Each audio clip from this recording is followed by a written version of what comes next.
Weekend of protests, actually. They seem to be happening all over the place. One in particular caught my eye. Billed by so many, as per usual in the media, has been essentially some kind of raving, mad, far-right, lunatic protest rally.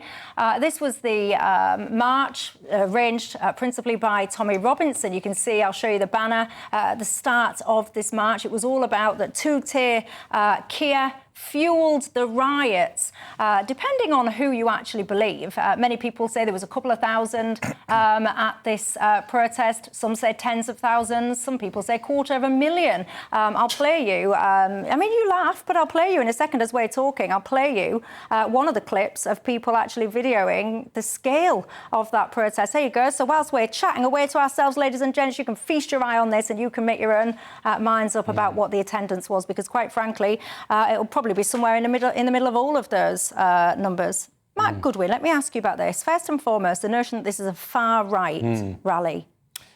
Well, as we've discussed before, I don't think the term far-right is really helpful anymore, because it's used to basically discredit so many movements and ideas in society today. When I watched this rally at the weekend playing out on social media, it sort of struck me that, look, whatever your views about Tommy Robinson or Stephen Yaxley Lennon, whether you like him, whether you don't, it's undeniable at this point that he is becoming a symbol for many people in the country who feel that the English community, the English people, are not treated with the same degree of respect and fairness as other groups in society. And I think for the British state, Michelle, there is a question here around, you know, are they potentially actually turning this guy into a martyr while not dealing with other cases? For example, I've seen over the weekend people saying, well,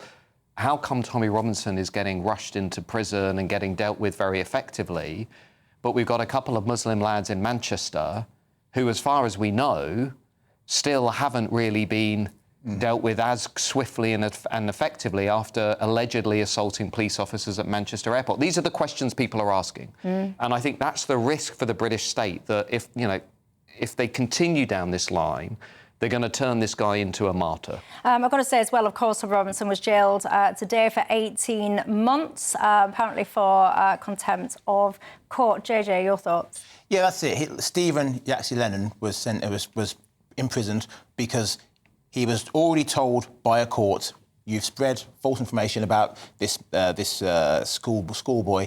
You've made this video. It's factually wrong. It's false.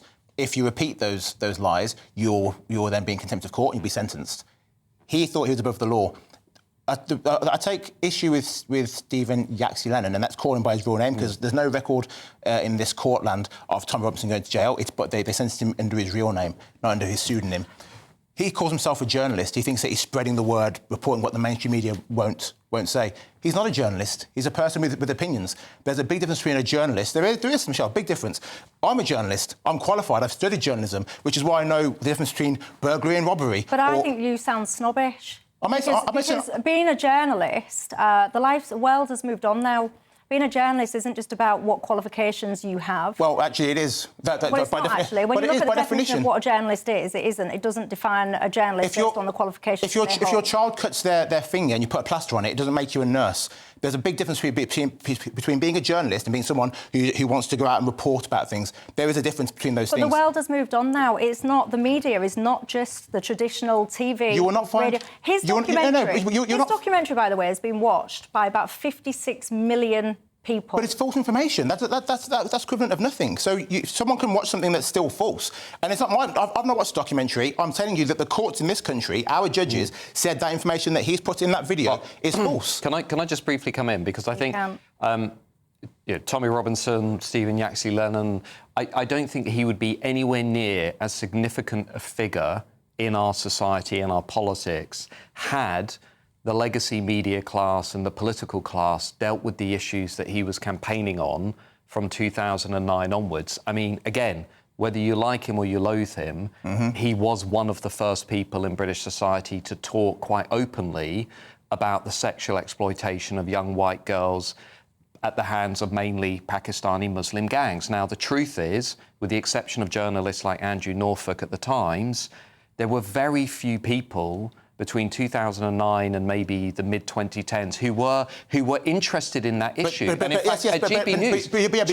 now conflating two different things. No, Charlie, sorry, JJ, let me just quickly finish. Charlie Peters made this point recently on GB News. Even at a recent Rotherham grooming case, a court case, he was the only journalist in the room. Now, I take your point about journalism needing experience and skills, and I agree with you, but I'd push back and say, well, the only reason this guy is significant is because the legacy media class refused to cover the issues that he was campaigning on.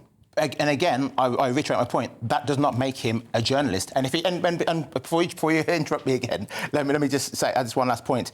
If he was a trained journalist, trust me, it's not some easy thing to become a journalist and to do the training. It's not an easy thing. If he was a trained journalist, he would not have been found in contempt of court because he would have known the laws that surround it. You have to study the law of reporting when you do the qualification. I'm not making the case that he is a journalist or not. Why did the legacy media not cover that stuff? Speak to legacy media about it. That's not me. But presumably, in your degree of journalism, you discuss this at university. What I'm saying is that no matter whether he's a journalist or not, you cannot take the law and think that you are above it. No matter whether he's an established journalist or he's just a reporter, whatever it is, you can't be above the law, and that's why he's been imprisoned. He's not been imprisoned because of the Uniting the Kingdom march, which I don't think are far-right protests, but he's not in prison because of that. He's in prison because he has broken the law, which he was warned not to, and he did it regardless. And I have to say, he did actually plead guilty to some of these charges today. But I find this kind of notion, I think there is such a snobbery that goes on within the media, because I think someone like a Tommy Robinson or people that do similar roles in a similar way to him, they would describe themselves often as citizen journalists, and they would actually argue that they don't have, let's just say, the agendas, for want of a better word, of many of the mainstream media outlets. And it's an undeniable fact that more and more people are actually turning to these new outlets to get their information because they feel that there is a bias within traditional legacy media. But then you're talking about, if we talk about the film that he's been imprisoned over, it's a film full of false narratives and lies. And that's what our judges have said. So whether people are turning to that or not, what you're saying is people are turning to a person or other forms of media where there is, because they distrust the mainstream media, but they're listening to a video that has been told in court to be fake. I've got to say, I mean, I did watch this documentary a little while ago now, but from my memory, and people will correct me if I'm wrong,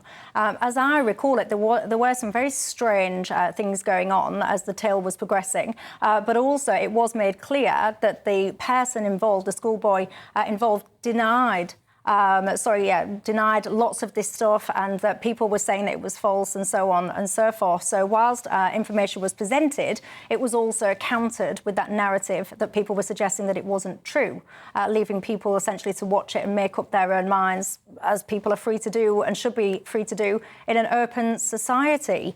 Another thing that caught my eye, did you want to come back in? It's fine. Because another thing that caught my eye was Reform UK. Now, this weekend, Richard Tice, he was on the Camilla Tominey programme, and he was asked specifically about the goings-on at this protest. Listen. Tommy Robinson, people have been protesting in his name. What do you make of Tommy Robinson? Is he a good guy in your eyes? No. All of that lot, we have nothing to do with them. Even the protesters who have got banners up saying two-tier Keir, you agree with them on the policing and justice? We agree with ourselves. I'm not aligning ourselves with Tommy Robinson's lot in any shape. All right. A lot of people have got quite offended by that, because people have interpreted what he was saying, because he was specifically asked about the protesters, and he said he weren't aligning themselves with Tommy Robinson's lot, i.e. people are meaning the protesters. But there is a huge crossover, I would imagine, between the people that attended that march and the people that voted for reform. Some are saying it's Richard Tice's Gerald Ratner moment, is it? So I think, if you look at the country generally, there are clearly millions of people who do not feel represented by the elite class in this country on issues around mass immigration, broken borders, the rise of radical violent Islamism, and issues like grooming. That is obvious. We see that. The question then is, well, what's the most effective way at challenging the elite consensus on those issues? And this is where people go in different directions. There are people like Tommy Robinson or Stephen Lennon who say the best way forward is street protests, demonstrations and rallies, a bit more like the French.